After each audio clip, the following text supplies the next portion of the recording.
Hello and welcome to Sew It Begins. In this edition, we're actually going to be working on a quilt, so hopefully this inspires you to work on your own project. Typically, when you have a quilt, what you do is you find a pattern, figure out how big of a quilt you are making, from there calculate out your fabric. You then buy, prep, and iron your fabric, so that way when you go to cut it into the squares and triangles, you have the best possible outcome.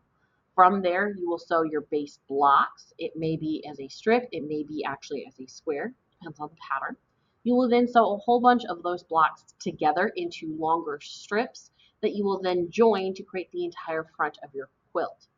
Then you will take the front, put it on top of the batting, which you are then putting on top of the batting or the backing fabric. And that backing fabric will be the biggest piece. Once you get all of those three layers sewn together, you then put on your edging. However, we're going to look at a different kind of project.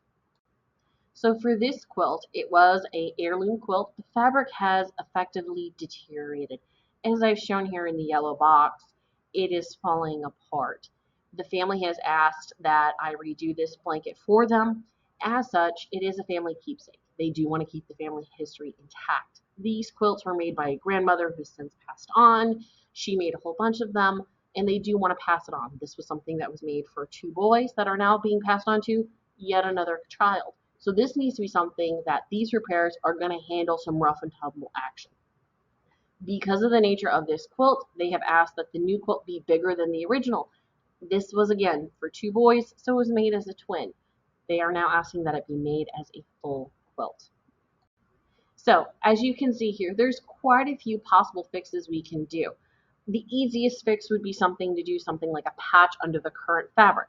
But as I've highlighted here in red, you can see huge seams of where both the batting and the top fabric has literally just been worn away over time due to the age of this quilt. When you do a patch under the current fabric, you try to do as close of a match as possible.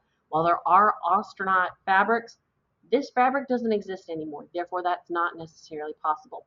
You can do interfacing to fix this fabric, and that is the method I am going to use. Some people will opt to do embroidery to fix holes, and as you can see here with the yellow circle, that actually was done here on this quilt at one time as a potential fix.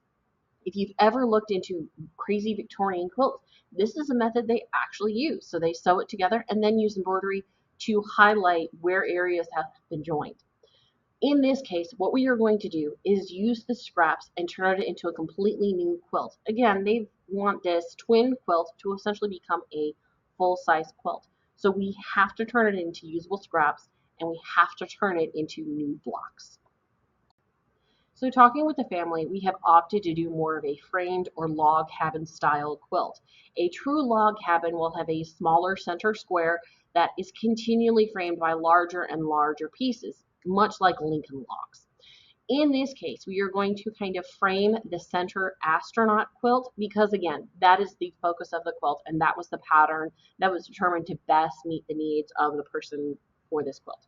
So the center square is going to be 7 by 7 inches because that gives us a big center square. And we're going to take two coordinating fabrics and actually make a frame around it.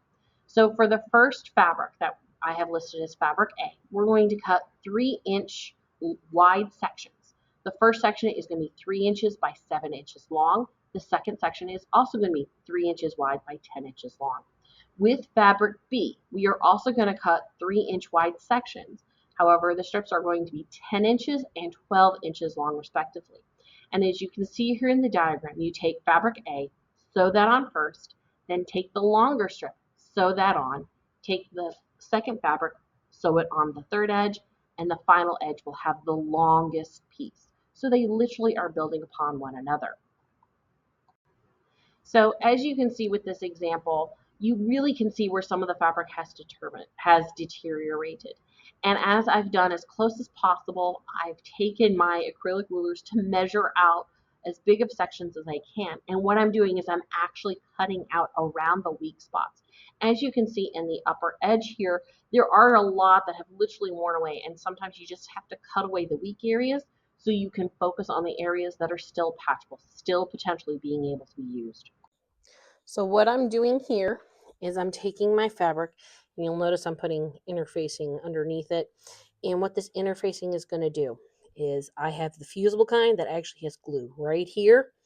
And what this is going to act as, it's going to act as an extra layer to this fabric, and it's going to reinforce it. Because it has a glue, it's actually going to bond to the fabric, which is why I picked this kind of interfacing. Yes, it will make it stiffer, but considering this fabric is so weak, it really kind of needs it, because you can see here the holes where there was threads. They're already weak. They're pulling here. And again, it's, if you take this fabric and you hold it up, there's a lot of light that's coming through that tells me that this cotton, it's it's definitely been loved. So we're going to put it, and I have been cutting them just a skosh smaller so where they fit on there. Now, because I'm doing fusible interfacing, my temperature is going to be really hot. No steam. No steam. It's glue. It won't glue properly if you use steam. So I'm going to do that to these squares, and then I'm going to move on to the next step. So I hope this picture shows a little bit more about how the pieces are actually sewn together. You take strip number 1, sew it on. You take all of the seams and you iron them to the side. In order to strengthen this fabric, they were actually ironed away from the astronaut fabric, tucked under the star fabric that was then used. All of this was done to put on piece number 1. Then you take piece number 2 and you see how it butts right next to both piece number 1 and the astronaut fabric. Again, iron the seam allowance out from the astronaut fabric. Again, use the interfacing to your effect, and make sure that every piece is then joined. From there, we are then sewing on piece number 3 and piece number 4 to complete our frame. So this diagram really shows you how the pieces continually form the frame to give you completed squares. And what I've done here is I've laid it out to make sure that I have enough squares to reach both the width and the length of the quilt required. By doing this framing method, I'm able to use smaller pieces of the astronaut quilt, but have a cohesive look to all of it. What I will do in the next section of these videos will be actually joining together to create long strips that go the entire width of the blanket, then sew those strips together to get the length of the quilt that we need. I hope this was a great little look into how we're rehabbing an old heirloom quilt to give it a new life. If this is something that interests you, or if you're more interested in learning about sewing, feel free to give me an email at vlringeisen041@alamantcc.edu. I do have sewing classes, so please reach out and let's get you started on your own sewing journey.